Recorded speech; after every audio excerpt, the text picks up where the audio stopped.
cuci tangan pakai sabun, jangan sampai tertular. Ingat selalu pesan ibu, jaga jarakmu, hindari kerumunan, jaga keluargamu.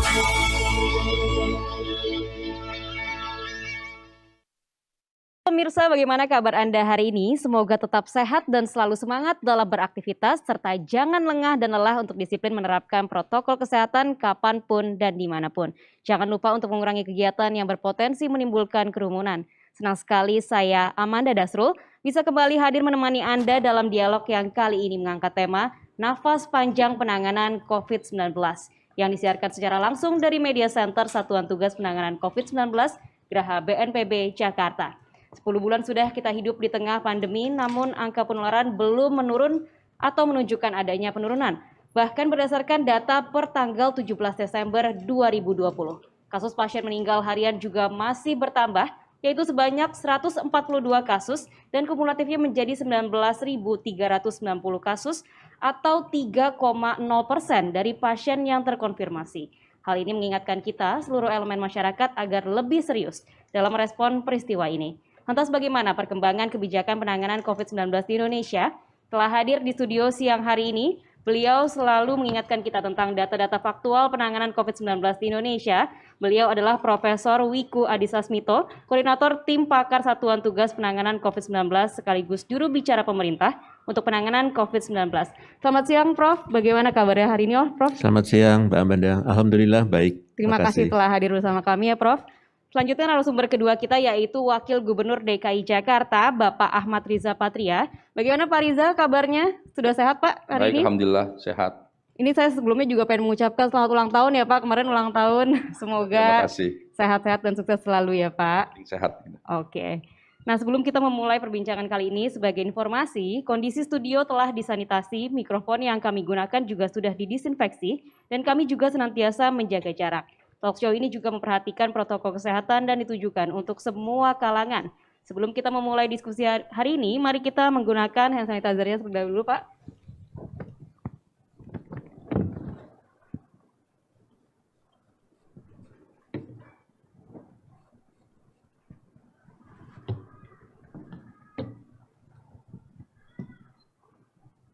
Oke, kita bisa langsung saja mulai dialog kita hari ini. Saya akan Pertanyaan pertama akan saya berikan kepada Profesor Wiku terlebih dahulu. Prof, ini apa nih yang terjadi? Kan sampai sejauh ini kita lihat kurva kasus terkonfirmasi positif tidak kunjung melandai, bahkan sejak awal Desember justru selalu lebih dari di atas 5.000 kasus. Ya, baik, terima kasih Mbak Amanda. Memang ini tantangan kita bersama, angka kasus aktifnya selama beberapa minggu terakhir memang mengalami peningkatan yang cukup tinggi. Bahkan per tanggal 13 Desember, kasus aktif kita berada di angka 15,08%, dan angka ini lebih tinggi daripada angka tertinggi kasus aktif pada bulan November. Jadi ini tentunya alarm buat kita semuanya, ini bukan perkembangan yang diharapkan, dan pada bulan lalu itu rata-rata kasus aktif di tingkat nasional itu 12,8%, dengan angka tertinggi mencapai 13,78. Jadi rata-rata kasus aktif ini sudah mencapai 14,39%. Ini angka yang tinggi untuk kita semuanya. Demikian, Mbak. Lalu dari data yang dikumpulkan oleh Bersatu Lawan COVID-19 menunjukkan adanya tren tingkat kepatuhan yang membaik. Namun angka kasus terkonfirmasi ini masih tinggi. Apa yang terjadi sebenarnya, Prof? Ini kan di saat masyarakat sudah mulai sadar akan protokol kesehatan, tapi kok kasusnya masih terus meningkat? Ya, pada prinsipnya pasti kalau kasus meningkat itu karena tingkat penularannya tinggi. Tingkat penularan tinggi artinya karena kontak di masyarakatnya juga tinggi. Kita ini sudah memantau dengan alat pantau yang kita miliki, itu sudah hampir di 17 juta orang di 6,5 juta titik pada seminggu terakhir, dan itu sudah mencakup di seluruh provinsi di Indonesia, dan terlihat bahwa terjadi pertama perkembangan positif memang dalam kepatuhan kabupaten kota memakai masker. Untuk kepatuhannya yang di bawah 60% atau tidak patuh itu mengalami penurunan, artinya tanda-tanda yang baik sebenarnya. Tapi kita harus tahu perilaku masyarakat ini juga fluktuatif dari waktu ke waktu. Dan kalau kita lihat dari zonasi kepatuhan itu juga berubah dari waktu ke waktu. Maka dari itu kita harus pastikan bahwa kedisiplinan masyarakat itu harus selalu terjaga. Karena setiap saat bisa berubah. Maka dari itu ketahanan kita bersama itu adalah kunci utama dalam rangka menurunkan kasus. Baik. Pertanyaan selanjutnya akan saya berikan kepada Pak Ariza. Masih banyak nih masyarakat yang belum percaya, Pak, dan stigma terhadap COVID-19 juga masih kuat di tengah masyarakat. Berangkat dari pengalaman Pak Riza yang juga sempat mengalaminya, bagaimana Pak agar masyarakat mau terbuka dan stigma negatif ini bisa terpatahkan, Pak? Ya, jadi memang masyarakat kita ini masih ada sebagian yang menganggap pertama COVID ini nggak ada, begitu. Iya, Kedua, yang lain ini nganggap kalau urusan sakit, meninggal, urusan Tuhan lah, urusan Allah, Iya, begitu. betul, Ini masih ada yang seperti itu. Sehingga cuek lah begitu. Ini memang tantangan kami termasuk di DKI Jakarta. Namun kami termasuk bersyukur karena Jakarta ibu kota, banyak fasilitas, media sosial, media, banyak orang pinter, semuanya lengkap, sehingga masyarakat Jakarta tuh umumnya lebih banyak yang patuh lah. Ya, di awal itu data dari survei itu 60% itu masyarakat Jakarta itu menggunakan masker, patuh dan taat ya. Apalagi mohon maaf orang yang berpendidikan itu memang menggunakan masker lebih taat. Dulu waktu kita tutup mall, waktu kita mau buka kita sempat berpikir ini bakal rame ini mall kalau dibuka ini. Ternyata enggak. Sebaliknya di mall itu sepi. Nah, setelah kita analisa kenapa sepi, ya mohon maaf karena yang datang ke mall kan umumnya orang yang cukup berpendidikan. Kelasnya menengah ke atas. Jadi kelas menengah ke atas yang berarti lebih sadar, dia lebih aware. Jadi mall itu sepi. Sampai sekarang itu tidak memenuhi target yang kita berikan, targetnya 50% di mall itu nggak sampai. Mungkin cuma 25, awal-awal cuma 11%, 13%. Mall juga sempat ada beberapa mall, sekalipun diperbolehkan dibuka, ditutup Rob. Karena rugi dia, nggak efisien. Nah, jadi itu menunjukkan bahwa kelas menengah ke atas, kelas elit itu punya kesadaran yang lebih tinggi. Sekalipun mall itu tempat yang paling nikmat di Jakarta ini, tempat hiburan, mereka sadar lebih senang di rumah. Nah, jadi memang kalau di kelas menengah ke atas, alhamdulillah. Nah, memang kita yang harus hadapi ini saudara-saudara kita yang memang kelompok lain ini yang memang kelompok yang harus kita perhatikan. Kelompok masyarakat yang padat, yang kumuh di Jakarta itu yang menjadi perhatian kita. Itu rata-rata ya karena pendidikannya mungkin kurang, pemahamannya kurang, juga lingkungannya padat. Ini menjadi tantangan kita, Prof nih. Dan juga tadi sama. Ada yang udah urusan mati, urusan Allah dah pokoknya. Nah yang ketiga yang nggak kalah hebat tadi, ya kalau kita nggak kerja, nggak keluar rumah, nggak dapat uang, nggak makan, mati juga. Nah, jadi COVID mati, nggak kerja mati. Nah ini juga tantangan kami di Jakarta. Nah Pak Riza sendiri kan sebagai penyintas nih ya Pak, kemarin baru saja terkonfirmasi positif tapi sekarang sudah negatif. Nah Pak Riza mungkin bisa sedikit cerita nih, sharing juga ke masyarakat, bagaimana sih Pak pengalamannya selama Bapak mengidap virus COVID-19 dan juga sekarang saat sudah negatif, apa Pak efek yang dirasakan di tubuh? Iya, yang pertama saya ini memang sejak jadi wagub kan interaksi saya meningkat, tinggi sekali. Setiap hari dari pagi sampai malam, tengah malam ya berinteraksi, ketemu orang. Sekalipun saya ini termasuk yang paling taat ini. Saya kalau pidato, ceramah apa juga ya pakai masker begini. Sejak awal hingga hari ini di mana nggak saya lepas. Kemudian dijaga protokol, ya namanya ada protokol, ada pengawal, patuh, taat. Saya ingin menyampaikan saya yang demikian disiplin saja itu ternyata terpapar. Sampai hari ini saya cari-cari nih. Sementara kemungkinan dari staf. Ya. Tapi juga tidak mudah juga apa betul dari staf, apa dari mana dan sebagainya. Nah jadi ingin kami sampaikan kepada publik bahwa ya kita tetap harus hati-hati. Sedisiplin sebaik apapun kita potensi terpapar itu ada. Nah, itu yang pertama ya. Yang kedua ya sejak saya kena tentu saya mengikuti arahan daripada tim kedokteran dari Dinkes ya. Terus memberikan perhatian. Saya ikuti arahan apa yang harus dilaksanakan, tidur yang cukup, kemudian berjemur, minum obat, vitamin, herbal, Nah, itu yang paling penting. Dan memang saya ini kan maunya diet nih, maunya langsing. Selama ini nggak makan nasi, Prof. Sejak COVID bisa 4 kali, 5 kali Prof makan nih. Jadi nafsu makannya tinggi sekali. Oke. Yang Nah, penting jaga imun ya, iya, Bang. ternyata memang begitu. Jadi dokter kasih obat, itu nafsu makan kita jadi tinggi dan makan. Dan itu memang kunci. Jadi makan yang banyak udah. Jaga asupan nutrisi gitu ya. Iya, tentu kalau asupan nutrisi, gizi, semua, vitamin, semua lah.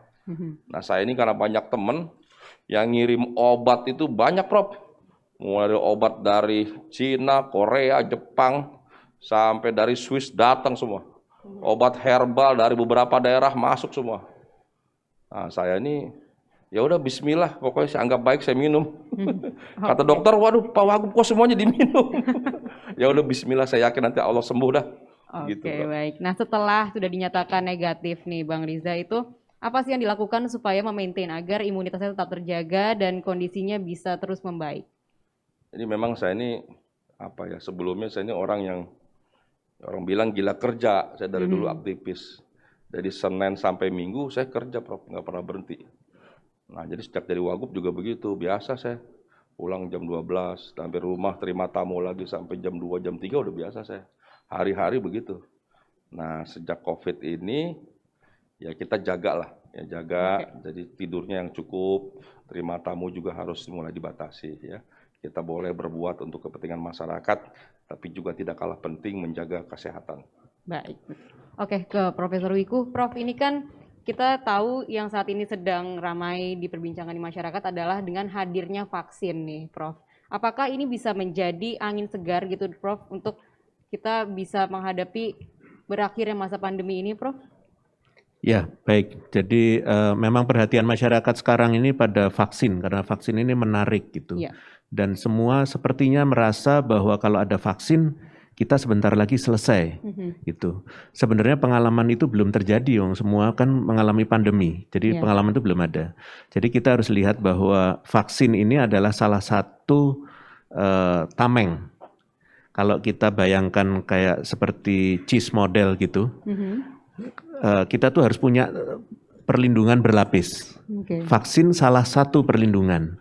Jadi dengan adanya vaksin tidak serta-merta perlindungan lainnya kita tinggalkan, nggak boleh. Karena bisa saja nanti bobol, karena vaksin belum tentu bisa melindungi 100% dari seluruh masyarakat. Jadi 3M itu tetap harus dilakukan, kita harus tetap prinsip hati-hati. Tadi Pak Wagub juga sudah menyampaikan, imunitas itu penting. Olahraga, istirahat yang cukup, itu penting. Itu harus dimiliki, karena itulah yang setiap orang memilikinya. Jangan ditinggalkan gara-gara sudah ada vaksin, ya sudah saya nggak usah olahraga lagi. Nggak bisa begitu. Virus ini kita perlu belajar bersama. Dia ini apakah betul sih kalau vaksinnya diberikan memang betul-betul bisa memproteksi 100%. Jadi kita tunggu saja, jangan meninggalkan apa yang sudah kita miliki, yaitu protokol kesehatan. Jadi apa yang telah dilakukan kebiasaan selama hampir 1 tahun ini telah dilakukan ya, Prof? Itu adalah proses belajar yang begitu lama, 9-10 bulan, berarti harusnya kan kita sudah pinter kan. Sudah terbiasa sudah gitu terbiasa. ya, Sudah lakukan aja terus, nanti ada vaksin akan menjadi double lagi perlindungan kita, supaya betul-betul semuanya bebas. Oke, jadi kita jangan lengah terhadap protokol kesehatan dan juga 3M tadi ya, Prof. Nah, Profesor, sebenarnya bagaimana sih cara kerja vaksin ini sendiri? Kan mungkin banyak masyarakat, khususnya kalangan awam yang belum mengerti sebenarnya cara kerja vaksin ini bagaimana. Ya, jadi vaksin ini sebenarnya adalah bahan biologi yang dimasukkan ke dalam tubuh secara spesifik pada untuk penyakit tertentu. Jadi vaksin untuk COVID ya khusus untuk COVID, bukan untuk penyakit lain. Sehingga akhirnya tubuh menjadi belajar untuk bisa melawan. Cara melawannya adalah membentuk, gampangnya itu membentuk tentara yang bisa langsung melawan spesifik itu. Makanya diberikan slogan tak kenal maka tak kebal itu ya, Prof. Maka dari itu kita berusaha untuk membuat itu sehingga suatu saat kalau sampai COVID virusnya datang, kita sudah punya pasukannya. Jadi dia nggak bisa masuk. Jadi itu caranya untuk mengenalkan tubuh lebih awal dengan vaksin itu. Prof, sebenarnya saya juga penasaran, ini kan ada juga yang pendapat yang tersebar di masyarakat kalau misalnya kita sudah pernah terkena COVID itu nanti akan jadi antibodi. Ini apakah orang-orang yang ini tuh tidak perlu vaksin lagi atau bagaimana kerja vaksin untuk orang-orang yang sudah pernah kena, Prof? Secara teori memang begitu. Orang yang sudah pernah terkena, maka dia timbul antibodi atau imunitas. Tapi imunitas itu tergantung antar penyakit beda-beda. Ada yang imunitasnya terbentuk untuk waktu yang lama, ada juga yang untuk waktu yang pendek, sehingga potensial untuk terkena kembali. Khusus untuk COVID, kita nggak pernah tahu, karena kan baru saja. Maka dari itu prinsip kehati-hatian termasuk yang sudah terkena, itu jangan merasakan saya sudah punya antibodi, maka saya sudah bisa bebas. Nggak bisa seperti itu. Sebagai contoh, Pak Wagub sampai sekarang masih pakai masker. Ini kan salah satu contoh bahwa tidak bisa kita serta-merta mengabaikan. Tidak jadi lengah ya, Prof? Nggak boleh, nggak boleh. Berbahaya sekali, makanya kita tetap harus memproteksi diri. Baik. Oke, Bang Riza, ini kan di DKI Jakarta ini provinsi dengan tantangan penanganan COVID-19 paling besar nih sepertinya di Indonesia. Karena banyak warga yang luar Jakarta yang bekerjanya di Jakarta. Dan akhir-akhir ini kasus positif di Jakarta juga semakin meningkat nih Bang. Strateginya apa nih dan apa saja yang sudah dilakukan oleh Pemprov DKI Jakarta untuk menangani problema ini? Jadi yang pertama memang kami menyadari Jakarta ini berat. Kenapa berat? Karena Jakarta ibu kota. Kalau ibu kota itu ya kumpul semuanya. Pertama ya tempatnya mendarat ini dari orang dari luar negeri. Dan dari daerah, ini kan potensi yang pertama ini banyak datang dari luar negeri, dari daerah. Itu tantangan yang pertama. Kedua, di Jakarta ini ya kumpul semua ya pejabat, orang hebat, semua segala macam. Ya. Yang tentu mereka berinteraksinya juga ke luar negeri, ke daerah, kemana-mana. Banyak pemerintah pusat Jakarta kan kunjungan-kunjungan ke luar daerah, Prof. Itu juga nggak mudah. Para pejabat-pejabat kita ini kan hampir dalam 1 bulan berapa kali keluar daerah, itu juga tantangan yang kedua. Yang ketiga dari segi orang-orang bisnis juga begitu, keluar daerah, keluar negeri. Nah, yang keempat, yang tidak kalah penting, di Jakarta ini orang yang bekerja di Jakarta ini banyak sekali tinggal di daerah, di Jabodetabek. Nah ini Jakarta, di Bogor, Bekasi, Tangerang, Depok, begitu rata-rata udah. Sebagian besar itu di Jakarta. Ini juga potensi keluar masuk. Ya mohon maaf, di beberapa daerah itu kan tidak sedisiplin di Jakarta penggunaan masker. Jadi memang dari awal itu memang tantangan yang tidak mudah. Itu yang pertama, tantangan keluar masuk orang saya menyebutnya. Yang kedua memang kami di Jakarta ini sengaja mengambil kebijakan dalam rangka penanganan ini untuk menyelesaikan masalah itu, intinya bagaimana kita harus cepat mengidentifikasi masalah. Mengidentifikasi masalah COVID ini diantaranya yang paling penting menemukan titik-titiknya atau di mana peredarannya atau di mana letaknya. Caranya tidak lain yang seperti dianjurkan Prof. Iku ini ya perbanyak testing. Nah jadi kami lakukan 3T. Kalau masyarakat kita minta 3M, tugas kami Pemprov pemerintah ya 3T. 3T apa tuh? Testing, tracing dan treatment. Nah 3T. Nah testing ini kami perbanyak terus. Target kami per hari sampai 10.000. Sekarang rata-rata 7 sampai 9.000. Nah, sepekan terakhir ini 82.392 testing PCR ini yang kami lakukan. Kami ini 8 kali lebih tinggi dari standar yang diminta WHO. Jadi kami terus, jadi Jakarta. Nah ini yang perlu diketahui masyarakat, kenapa angkanya di Jakarta lebih tinggi selain tadi potensi orang berinteraksi keluar masuk, karena memang testing kami ini tinggi. Jadi kalau semakin testing tinggi tentu semakin kelihatan penyebaran titiknya. Mohon maaf ada beberapa daerah, udahlah jangan pakai testing. Kan kalau nggak testing nggak ketahuan ini. Nah, jadi memang salah satu cara kami meningkatkan testing. Jadi bagi kami lebih baik kita terbuka, jujur di mana letaknya, lalu kita atasi. Jangan ngumpet-ngumpet, jangan disembunyikan, jangan diam-diam, perbanyak. Kalau bisa sehari 20.000, kita lakukan 20.000 untuk testing. Tujuannya apa? Supaya kita tahu sehingga kita bisa melakukan. Alhamdulillah yang penting kan tingkat kesembuhannya tinggi. Ini udah 90,3%. Dan angka kematiannya terus menurun 1,9. Itu artinya penanganan kita baik. Nah, itu yang paling penting. Temukan masalahnya, atasi masalahnya. Itu yang kita lakukan. Oke Bang, nah tentunya ini 10 bulan masa pandemi dialami di Indonesia gitu ya Bang. Ini tuh pasti kan banyak memberikan dampak, khususnya dampak di bidang ekonomi. Nah ini bagaimana agar pemulihan ekonomi di Provinsi DKI Jakarta khususnya bisa sejalan dengan penanganan COVID-19 ini sendiri Bang? Nah, itu juga masalah yang ada di Jakarta, berbeda dengan daerah lain. Apa yang saya maksud berbeda? Jadi Jakarta itu PAD-nya, ya, pendapatan asli daerahnya atau income-nya itu utamanya paling besar itu bergantung pada pajak.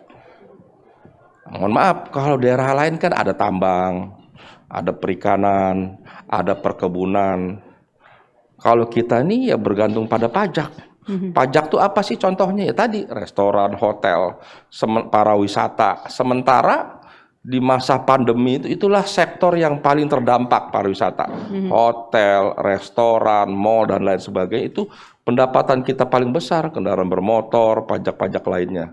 Nah, karena di masa pandemi ini ya semuanya tutup, tentu dengan korelasinya sangat jelas, berarti kan nggak ada usaha di situ dan akhirnya income menurun. Jadi APBD kita terkoreksi 2008 itu dari 87 triliun sampai turun jadi 47, jadi 53% terkoreksi karena pajak tadi, Prof.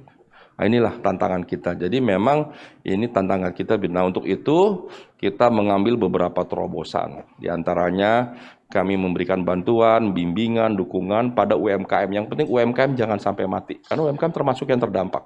Jadi UMKM, masyarakat kecil supaya bergerak, bergeliat, kami berikan modal, bimbingan, pelatihan, digitalisasi dan sebagainya. Yang kedua, kami mengambil terobosan-terobosan inovasi digital. Karena sekarang di masa pandemi ini ya semuanya online. Alhamdulillah, Prof, peningkatannya tinggi. Jadi sekarang ibu-ibu yang tadinya gaptek belajar online jualan, Prof. Alhamdulillah. Jadi bisa. Kami juga Pak punya Pasar Jaya juga menggunakan digital. Semuanya serba digital, serba online. Jadi terjadi perubahan perilaku bisnis di Jakarta yang signifikan. Nah, kurang lebih itu beberapa yang kita lakukan. Baik Bang, nah dengan kasus positif yang masih terus meningkat, bagaimana dengan kebijakan yang akan diberlakukan kembali pembatasan sosial berskala besar di Jakarta? Apalagi kan sebentar lagi nih anak-anak sekolah juga akan melakukan pembelajaran sekolah tatap muka nih Bang. Ya, jadi tentang PSBB kita sudah berlakukan PSBB sampai tanggal 22. Kemudian di masa libur panjang kita tahu bahwa 3 kali libur panjang di tahun 2020 terjadi peningkatan. Nah, kami yang pertama berterima kasih pada pemerintah pusat, Pak Jokowi, yang memotong ya cuti bersama di akhir tahun berkurang. Alhamdulillah itu akan sangat membantu. Yang kedua, memang ini kita memasuki perayaan Natal, kemudian kedua perayaan Tahun Baru dan libur panjang di akhir tahun. Perayaan Natal, Alhamdulillah kami terus koordinasi dengan pimpinan umat Kristiani, Katolik dan lain sebagainya. Alhamdulillah tetap kita laksanakan ibadah secara hikmat, sederhana, bersahaja, damai, khusyuk dan dibatasi. Sekalipun kami sudah membatasi sampai 50%, Alhamdulillah ketemu para pendeta, para romo, mereka lebih lagi dikurangi lagi, Bro. Nggak 50%, bahkan 40, 30, bahkan ada yang sampai 25.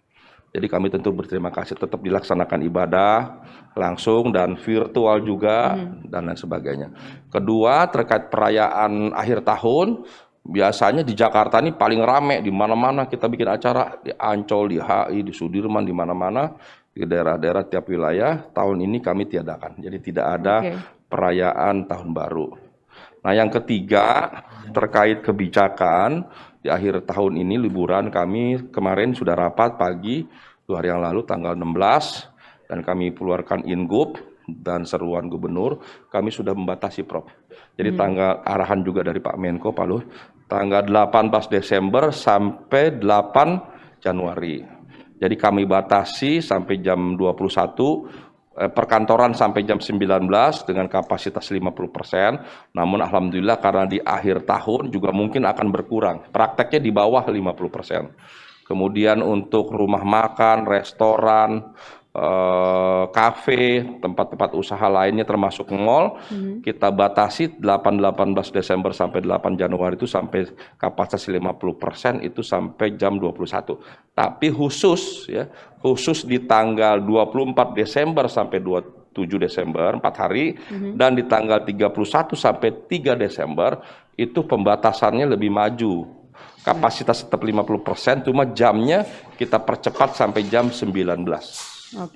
Jadi ini semuanya sampai jam 19. Nah, mudah-mudahan dengan kebijakan ini bisa mengurangi orang berkerumunan keluar rumah. Baik, terima kasih Bang. Nah, Profesor Wiku, ini kita juga belajar dari sejarah ya Prof, ini bahwa di abad ke-18 Hindia Belanda juga sempat terkena wabah flu Spanyol yang juga menyebar sangat cepat ke pelosok negeri. Nah, bagaimana kita bisa mengambil pelajaran dari masa lalu ini Prof, agar masyarakat tuh juga memahami bahwa pandemi ini nyata dan bahkan juga pernah terjadi di Nusantara sebelumnya? Ya, baik. Jadi memang sebagian besar orang-orang Indonesia sekarang tidak mengalami tahun itu. Dan sekarang kita menghadapi sesuatu yang baru, yang merasa bahwa ini kok beratnya luar biasa. Padahal pada saat itu korbannya jauh lebih banyak dengan jumlah penduduk yang ada. Jadi ini adalah pengalaman yang harus betul-betul kita ambil pelajarannya. Ini sebenarnya adalah keadaan yang berulang. Kenapa sih terjadi penyakit seperti ini? Karena memang terjadi ketidakseimbangan alam. Banyak sekali penyakit infeksi baru yang sebenarnya adanya di hewan, kemudian berpindah ke manusia karena jumlah orang makin banyak, terus mereka berinteraksi dengan binatang atau hewan menjadi lebih tinggi, dan ini tentunya membuat masalah baru. Jadi mohon kita semuanya belajar dari COVID ini, mari kita perbaiki tatanan kehidupan. Karena kalau enggak nanti kita akan habis energinya dengan menghadapi dengan COVID ini. Padahal itu tadi sudah dijelaskan di DKI penerimaan pemerintah saja turunnya lebih dari 50%, itu kan besar sekali. Dan kalau nggak melakukan penyesuaian kita nggak akan bisa. Maka dari itu dengan cara kita menyesuaikan cara berinteraksi, kegiatan sosial ekonominya, insya Allah kita harus punya masa depan baru yang harusnya lebih baik, lebih seimbang, sehingga seluruh masyarakatnya akhirnya bisa hidup dengan tatanan baru tersebut. Oke, baik. Ada saran nggak Prof untuk dilakukan ke masyarakat, diberikan masyarakat bagaimana untuk bisa terus waspada, terutama ini mendekati masa libur panjang nih Prof?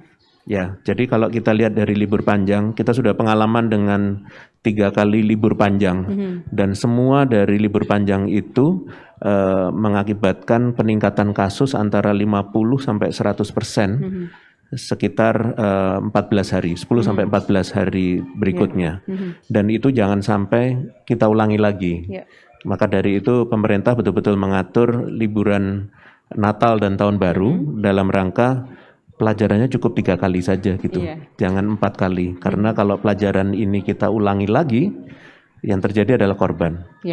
Dan Januari menjadi berat untuk seluruh rakyat Indonesia, karena fasilitas kesehatan kita tidak akan mampu untuk menangani jumlah korban yang banyak. Maka dari itu belum terjadi kan sekarang, mari kita rem, jangan sampai terjadi. Sebagai orang yang bertanggung jawab, kita harusnya tidak melakukan itu, karena ada cara-cara lain dengan liburan, bisa di rumah, bisa membuat aktivitas-aktivitas lain. Kalau kita pergi jarak jauh, biasanya kan kita lelah, imunitasnya turun, dan ini berbahaya untuk semua orang. Jadi marilah kita bertanggung jawab, kita saling melindungi, karena ini masa pandemi. Baik. Demikian. Nah, untuk Bang Riza sendiri tadi kan Bang Riza juga sempat menyampaikan bahwa peran serta aktif masyarakat ini juga penting. Ini himbauannya bagaimana nih Bang? Mungkin ada yang ingin disampaikan agar masyarakat terus aktif juga dalam ikut mencegah pemutus mata rantai penyebaran virus COVID-19 ini? Ya, betul sekali. Jadi yang pertama yang kami lakukan itu kan kami terus membuat regulasi, merevisi, menyempurnakan berbagai regulasi. Terus kita lakukan. Kedua, kami terus menghadirkan sebanyak mungkin, sebaik mungkin aparat dari segi kuantitas dan kualitas untuk membantu melakukan pengawasan, pemantauan, dan sebagainya. Dan yang ketiga ya penindakan, kami terus membuat regulasi terkait penindakan, ada Pergub 79 tahun 2000 tentang denda progresif, jadi mulai denda administrasi, denda kerja sosial, denda pidana, itu kami lakukan, termasuk denda bayar uang ya, itu kami lakukan, ada 3 yang kami lakukan.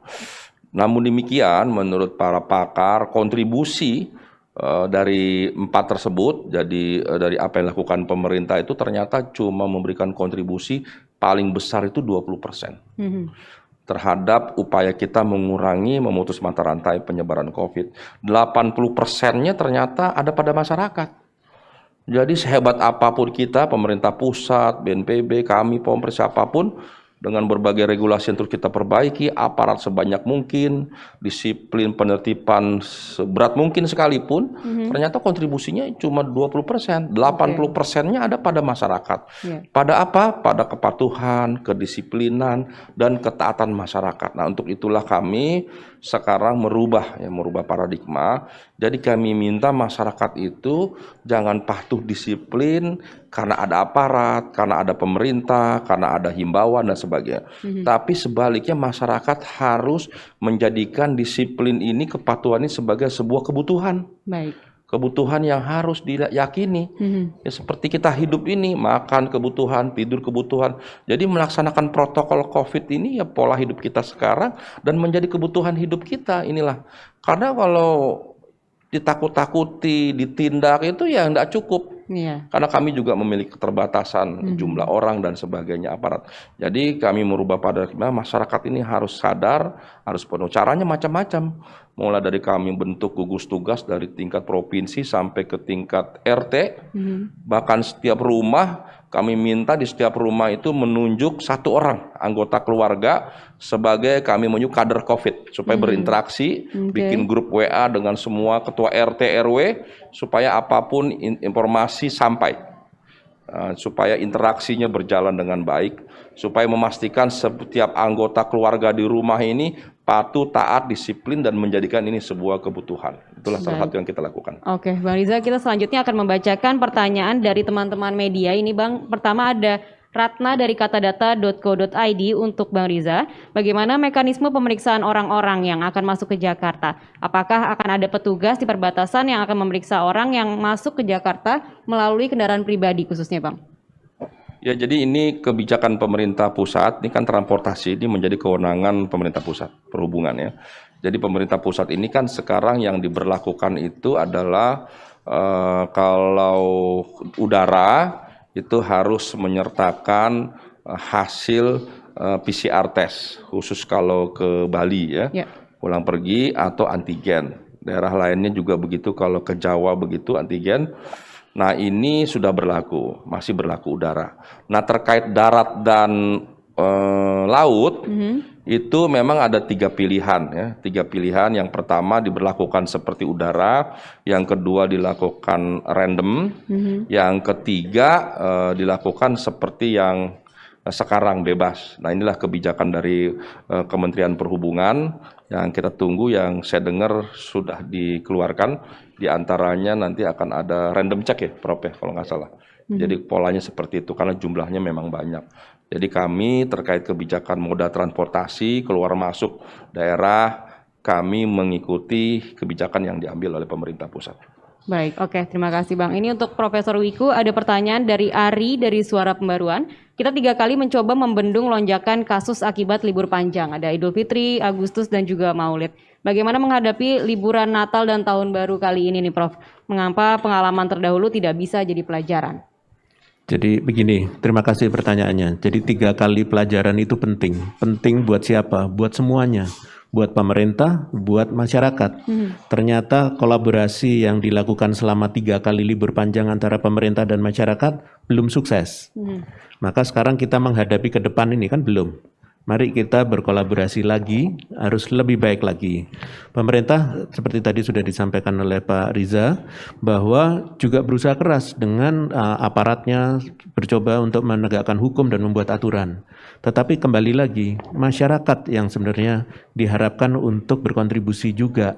Jadi mari kita tidak hanya melihat kepada pemerintah, tapi kita saling gotong royong, supaya betul-betul bisa mengingatkan orang untuk supaya tidak terjadi kerumunan. Kita betul-betul harus dilarang berkerumun selama liburan panjang. Berarti ya silahkan cari aktivitas yang lain yang lebih kondusif untuk tidak terjadi kerumunan, tapi kita lebih aman dan kita juga rileks juga. Jadi karena kita harus punya kepedulian untuk ketahanan yang lebih panjang. Karena berbahaya sekali seperti tadi kita sampaikan, kalau sampai jumlah korbannya banyak, kita nggak akan mampu nanti lama-lama melakukan itu. Jadi perlu kerjasama dengan masyarakat. Jadi kalau ditanya, kok kita nggak belajar-belajar? Itu sebenarnya adalah kita semua ini lagi belajar. Seluruh dunia, nggak usah bicara tentang Indonesia. Seluruh dunia sama-sama lagi belajar. Ada yang merasa hebat duluan, bisa menekan kasus.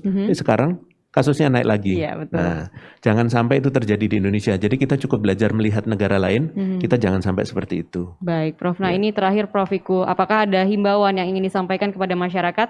Karena kan kita sudah cukup lama nih, Prof, hidup berdampingan dengan virus COVID-19. Bagaimanakah agar masyarakat ini tidak lengah dan juga lelah dalam menghadapi pandemi ini? Ya, jadi kejadian ini nih unik sebenarnya. Ini adalah ciptaannya Allah mesti yang Maha Kuasa, apa yang terjadi. Jadi kita harusnya mampu belajar. Ya. Jangan dipikir yang membuat ini pemerintah 10 bulan kan sebentar lagi sudah selesai. Nggak ada yang bisa bilang seperti itu. Betul. Yang bisa menyelesaikan ini adalah perubahan kita semuanya. Jadi mari kita belajar dari situ dan menyesuaikan diri, beradaptasi sehingga aktivitas kita baik aktivitas sosial, ekonomi, budaya itu harus diadaptasi, diubah yang aman. Nah, setelah itu aman kan kita bisa belajar. Manusia itu kan daya adaptasinya kan tinggi sekali. Iya, Orang betul. Indonesia apalagi itu adaptasinya tinggi. Sudah setelah itu disesuaikan untuk kita maju ke depan tanpa korban. Ya. Ya, itu kan namanya hidup berdampingan dengan virusnya, tapi kita selamat. Nah, maka dari itu caranya apa? Iman, aman, imun. Jadi kita berdoa, kita menggunakan 3M, kita istirahat yang cukup, olahraga, bergembira, Menjaga nutrisi juga ya, Prof? nutrisi supaya imunitasnya tinggi. Karena kita sendiri sebenarnya punya daya tahan yang cukup untuk itu. Ya. Nah, makanya jangan kita boroskan karena kita nggak tahu sampai kapan. Baik, terima kasih Prof. Wiku dan Bang Riza juga sudah hadir dalam dialog hari ini. Semoga bermanfaat juga. Dan tiba saatnya kita di penghujung acara, semoga bincang-bincang hari ini bermanfaat untuk kita semua. Dan jangan lupa pemirsa untuk selalu 1. Memakai masker, 2. Menjaga jarak dan menghindari kerumunan, dan 3. Mencuci tangan pakai sabun dengan air yang mengalir. Ingat pesan Ketua Satgas COVID-19 Bapak Doni Monardo, apa yang kita lakukan agar disiplin dan patuh memakai masker, menjaga jarak dan menghindari kerumunan, serta mencuci tangan belum sebanding dengan beratnya perjuangan dokter dan tenaga kesehatan yang merawat pasien di rumah sakit. Mereka yang mengabaikan protokol kesehatan sehingga menimbulkan korban jiwa bukan hanya dimintai pertanggungjawaban di dunia tetapi juga di akhirat. Saya akhiri talk show kita siang ini. Saya Amanda Dasro bersama tim yang bertugas dan juga para pembicara pamit undur diri. Selamat siang dan sampai jumpa.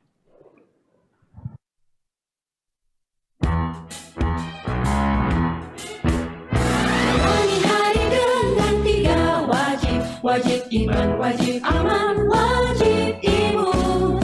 Berolahraga, riang gembira, mencegah kita jatuh sakit. Makan bergizi tiap hari, tidur cukup itu pasti. Dan janganlah panik, berdoa tiada henti. Wajib iman, aman, imun. Pakailah maskermu, Jagalah jarakmu, cuci tanganmu selalu. Kita raih bahagia dengan iman, aman, imun. Badan sehat, bangsa kuat. Kita raih bahagia dengan iman, aman, imun. Badan sehat.